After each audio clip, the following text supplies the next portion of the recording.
Hello, welcome back. I'm going to do a squad building video for the turrets and emplacements characters that I recently took a look at.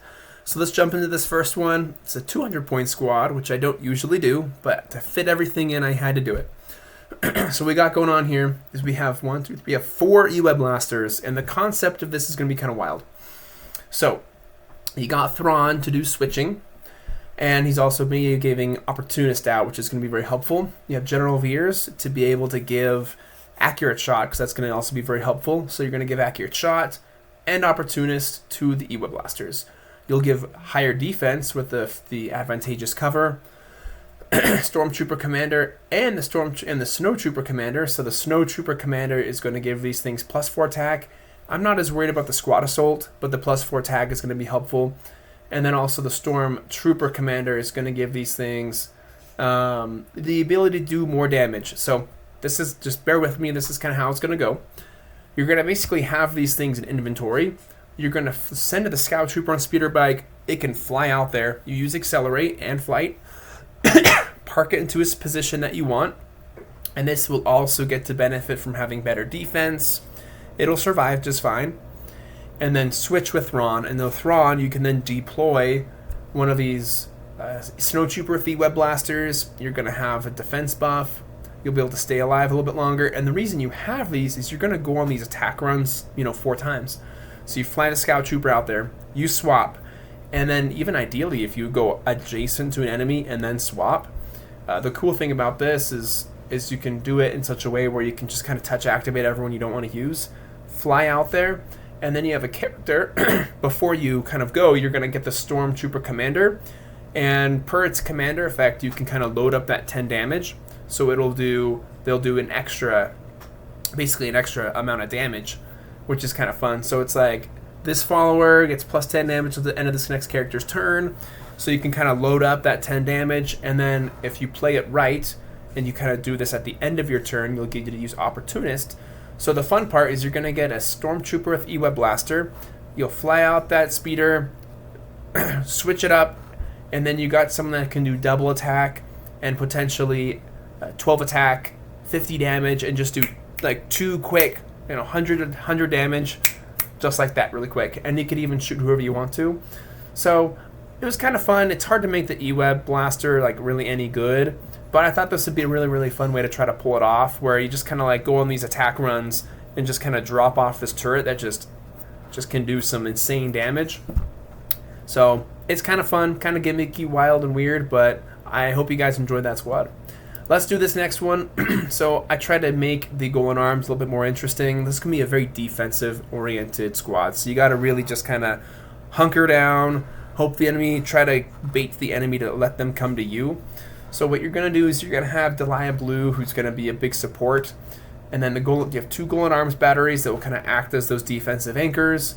Bloo can do some serious, gunner, industrial repair, and also just really good fighting on her own for sure. And then Princess Leia brought in there, of course, to be able to have one of these Rebel followers do an extra bonus attack. And this is all really nice to have them do extra attacks. Bought the Noble as well for an extra attack, because I want to leverage and get as much splash damage as possible, just because it's kind of free damage you can throw on there. Human Engineer brought that in to make it cheap to do additional industrial repair to keep these things going. Dodonna for tempo control. A mouse droid as well to maybe help out with these commander effects on certain circumstances, and then a demolitionist to do the doors. So is it a great squad? No, not really, but I thought it'd be kind of fun to try to find some way to just play around these turrets and get them to just be shooting as many times as possible and taking advantage of that splash damage. That could be kind of fun. So that's kind of my attempt. See what it is. So I'll leave it at that. The next squad is one I've actually talked about before, but it's one of my favorite. I want to bring it up again because it uses the back to tank. So this squad, kind of what we have going on here is we have Exar Kun, back to tank, 2 scouts, eminent scouts, the medic, and then we have a bunch of demolitionists. So the whole point of this squad is the demolitionists are kind of they're actually not going to go out and blow doors up, although you could send 1 or 2 of them out. They're going to hang out at the back to tank with the Kaminoan medic and with the back to tank, medic, and demolitionist.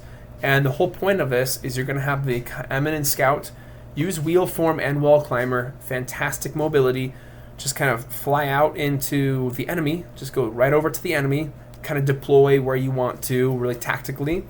Use Exar Kun to transfer essence, which is not a replaces attacks or anything power. You can just transfer essence, use triple attack, and then just go ham. And then as soon as Exar Kun starts taking some serious damage, because he's going to be the total package for you, as soon as you start taking some damage, just transfer right back to the Ugnaught Demolitionist. And then once you transfer back, you can use the Kamino Medic and the back to tank to really quickly replace and repair and kind of get yourself back up to where you were before. And because, yeah, so it's going to get you back up where you need to. And then second Eminent Scout, you can fly it out. You can kind of have it kind of in waiting. Deploy Exar Kun again, do some serious damage. And then if Exar Kun gets a little bit too hurt, again, transfer back to the Ugnaught Demolitionist, or just kind of one of those kind of hanging out at your base.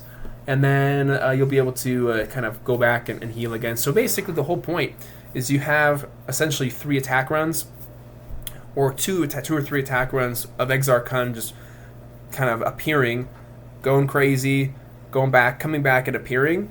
And that mobility makes it so he can kind of teleport where he needs to do some serious damage. So I really love this squad. I did it against one of my cousins a while back, and he had a really sweet Mandalorian squad, but this just deployed right in there and just went to town. And Exar Kun is just he's a tough one to deal with. So anyway, I hope you guys enjoyed these. I'll put the links to them down below in the description, and these are public on Bloomilk, so you can definitely take a look. You can use them yourself, make your own adjustments. Please please comment, want to hear what you have to think, and then please subscribe down below as well. Anyways, until next time, have a good one.